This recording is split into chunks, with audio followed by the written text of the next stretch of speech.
stand before you today with our partners to give you an update on the case of Kason Thomas. Kason Thomas is still missing, and our number one priority is to bring Kason home safely. Nala Jackson is still missing. The Honda Accord has still not been found.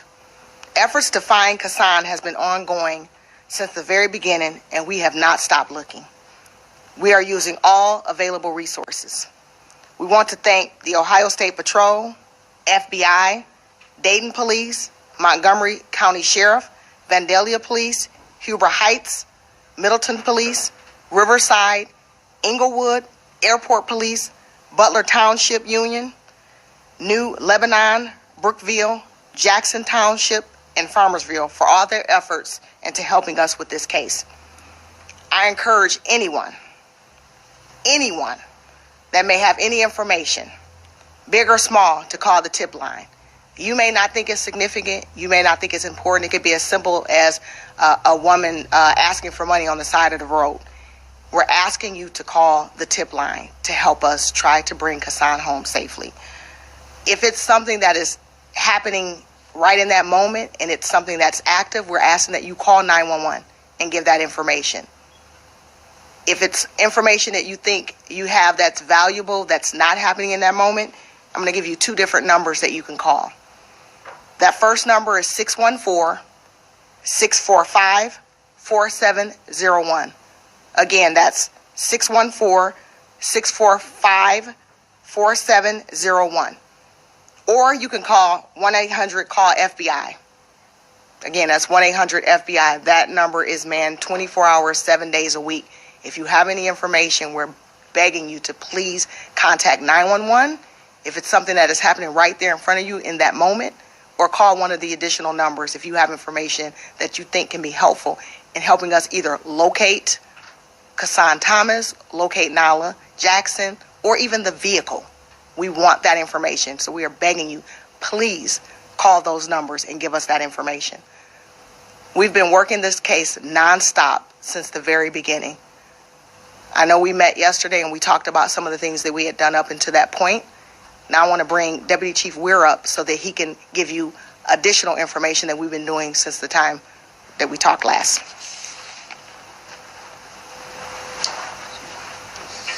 All right. Good afternoon. Since we talked last yesterday afternoon, at approximately 5 o'clock yesterday afternoon, our lead detective, Detective Martin, with our Special Victims Bureau, filed 2 counts of kidnapping charges on Nala Jackson. Those warrants were filed through Franklin County, and they do have a nationwide pickup radius. Around approximately 6:30 p.m. last night, we activated our operations center and staffed it with detectives, officers, and intelligence analysts. We deployed 12 detectives to continue the investigation in both Columbus and Western Ohio. All incoming tips were logged, triaged, and assigned for follow-up. 7:44 p.m., a BOLO was issued in the 5 contiguous states that border Ohio for Ms. Jackson, the vehicle, and the child. We were unable to issue an Amber Alert since we do not have a confirmed sighting of Ms. Jackson in a different state.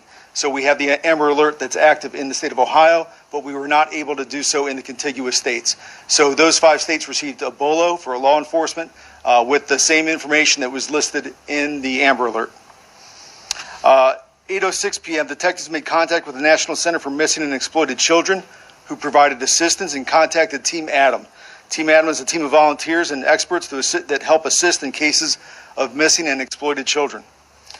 8:54 p.m., detectives responded to Vandalia, Ohio, and met with officers in that jurisdiction. Vandalia PD and the Dayton Airport Police discussed the measures they had taken to search their jurisdiction for the child and the suspect. Our detectives conducted an exhaustive search of the area around where the suspect had been to confirm that Kason Thomas had not been abandoned nearby. Detectives also made contacts at the airport and reviewed video of the suspect from the previous morning. Information at the sites in the Dayton area indicate the suspect was asking individuals to use their phone. Investigators were able to, or from the Division of Police and partner organizations, were able to locate some of those individuals and determine the persons contacted. 10:04 p.m., detectives interviewed a boyfriend in Columbus at a previous listed address for Ms. Jackson.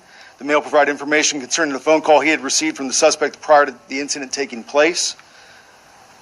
Our EOC, our Emergency Operations Center, talked to the following jurisdictions and inquired as to whether they had received any new reports of stolen vehicles in their respective jurisdictions to see if maybe Ms. Jackson had dumped the car, the Honda Accord, and was looking for a new car. Huber Heights, Vandalia, Middletown, Riverside, Dayton, Englewood, Airport Police, Butler Township, Union, New Lebanon, Brookville, Jackson Township, and Farmersville.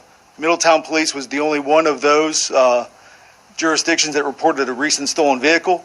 We were able to confirm the tag and that was entered into leads, and detectives and officers did look for that vehicle. 11:28 p.m. Detectives attempted to contact several relatives of the suspect. The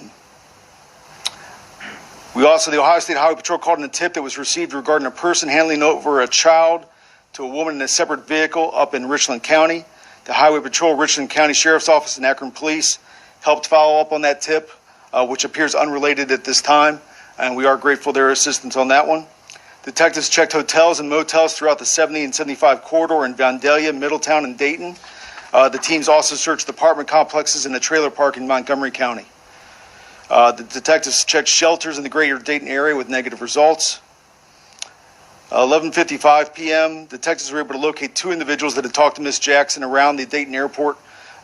Individuals were interviewed and cooperated with the investigation.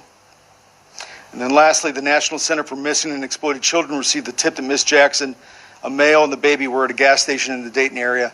Our detectives are following up and trying to corroborate whether that was in fact true or not. So those are the updates that we have in terms of actions taken overnight and into this morning. And I will turn it back over to Chief Bryant.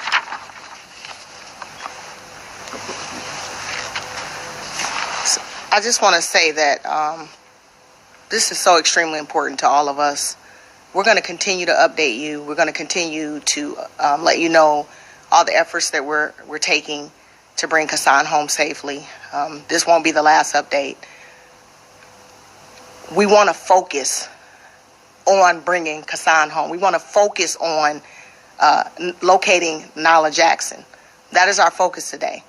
So we're going to open it up for questions, and we want to really just reiterate that we are trying to make sure that we do everything that we can to locate Kason Thomas and bring him home safely. And with that, man, that's a lot of departments you named in Montgomery County, a lot of activity in Montgomery County. Do you have reason to believe Miss Jackson and this baby boy are in Montgomery County? Based on the events over the past hours, several hours, and the past couple of days, that is our focus, because that is where our tips and our information have led us. So we're going to continue to focus on that, but we're not just focused on that. We're focusing on any and everything that comes our way. Any information, any tips, anything that we get, we're going to make sure that we're looking. We're working with the FBI. Clearly, the FBI has jurisdiction not just in the state of Ohio. So any information that we get that we can push out, or anything that any tips we get, we're going to work them exhaustively until we find Kason. What role is the FBI playing in investigating Kason's disappearance? So they have been great in their partnerships and the ability to give us whatever resources that are necessary to help us. Whether it's personnel, whether it's technology, they've been extremely helpful in giving us anything that we need to be able to do what we need to do to find Kason and locate Nala. The delay in issuing the Amber Alert, was this because of some lack of meeting criteria, or due to some miscommunication between CPD and the Ohio State Highway Patrol? So I'm going to bring up one of the personnel from the Ohio State Patrol so that they can give you a better understanding of how this works. And just so you know, there is a process, and he'll explain it, but it was being worked. This information was absolutely put out. It's a process, and who's gonna step up and be able to explain it? Lieutenant Nathan Dennis with the Highway Patrol. So how this process works is when an agency reaches out to the watch desk or the Ohio State Highway Patrol's communications center requesting an Amber Alert, there's certain criteria that the Ohio Revised Code says has to be met before that system can be activated. So there's a checklist that has to be gone through to ensure that per the Ohio Revised Code, this Amber Alert can be issued. Once that's done, then it's a matter of gathering the information. So When you gather the information, you have to have the names of the children, as well as much suspect information as you can gather, and additionally the vehicle information. So once all of that's compiled and figured out, then we can start the activation process of the Amber Alert. So for this situation, the Amber Alert was actually started. The activation of that happened at 12:31. And how that is activated is the first thing they do is activate what's called a Lumen line, which allows the tips. It's the phone line that can be called for tips and things like that. We need to ensure that that's active so people, when they see this notification, they can contact somebody. After the Lumen line's activated, then we start activating the other systems. So there's the emergency alert system, which puts banners across televisions, and then also it comes across your radio as an emergency broadcast. That script has to be written with that description in it. And then the National Center for Missing and Endangered or Exploited Children has to be contacted. They're the ones that actually set off the alert for the wireless emergency alert system, which is what you get over your cell phone. So you have to then communicate with them to come up with the message that they're going to put out. That message can't be more than 90 characters. So there's a character limit on that message. So it's communication back and forth with them to establish what that message is going to be. Then they issue that alert. Meanwhile, we're in contact with ODOT to get messaging boards changed over so that this is appearing on the highways. We're working to get all of this entered into leads. At the very beginning of this, our troopers were notified via their computer in their cars to BOLO for this vehicle and this suspect. And then after all of these agencies have come together and they've worked to get these messages out, then that Amber Alert activation is complete. So that process can take from an hour to an hour and a half by the time you get all these different agencies on board to activate this entire system. We were told that CPD first called OHP around 11:41, but the initial call went out about 9:45 about this incident. So why did those 2 hours pass, and is this acceptable in a situation like this? So ideally, you absolutely want to contact and get that information rolling as soon as possible. But like he explained, gathering the information and not waiting until an actual Amber Alert comes out to get that information to the state troopers, to other agencies, being able to put that information out and get it out without waiting for the Amber Alert is critical as well. So I'm not going to say that timeline was, ideal. Ideally, you want to get it out immediately. But the personnel, they were working as hard as they could to get the information, to be able to have it enough and meet the criteria to get that Amber Alert going. So, Chief, why not something then with a lower threshold, if this is such an onerous process, something along the lines of an endangered missing child alert? Because we have talked to multiple people in Montgomery County, in our coverage area in Dayton, who say, I saw Miss Jackson in the time frame prior to her even dropping off Kyer at the airport, but did not know who she was because the bell had not been rung publicly sooner.